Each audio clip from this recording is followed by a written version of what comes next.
Our coverage of the Barcelona attack continues now at 5:30. New tonight, 3 days of mourning have been declared after today's deadly attack. As we first told you live at 5, at least 12 people are dead after a white van jumped a sidewalk, tearing through 7 city blocks before the driver took off on foot. Another 80 people were injured. 2 suspects have been arrested, and we've just learned one is a Spanish national, the other from Morocco. Another suspect was killed in a shootout with police, are treating the incident as a terror attack. New at 5:30, Vice President Mike Pence is condemning the attacks. Whatever inspired today's terror attack, the United States stands ready to assist the people of Spain and find and punish those responsible. The Islamic State released a statement saying it was an ISIS-inspired attack. And we're now joined by Eyewitness News analyst Lieutenant General Reginald Centracchio. General, the U.S. was pretty quick to condemn this attack. We've heard from the Vice President, as you just heard from there, also the Secretary of State, the President, the State Department, all of them condemning this attack.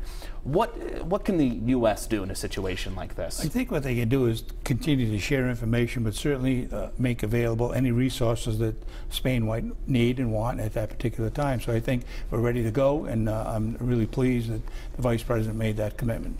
Obviously, a car was used in this attack here. That's something we've seen a lot more of recently, cars and trucks. Is this a new normal? You know, back in 9/11, we never thought an airplane was going to be the vehicle that they would use for terrorism.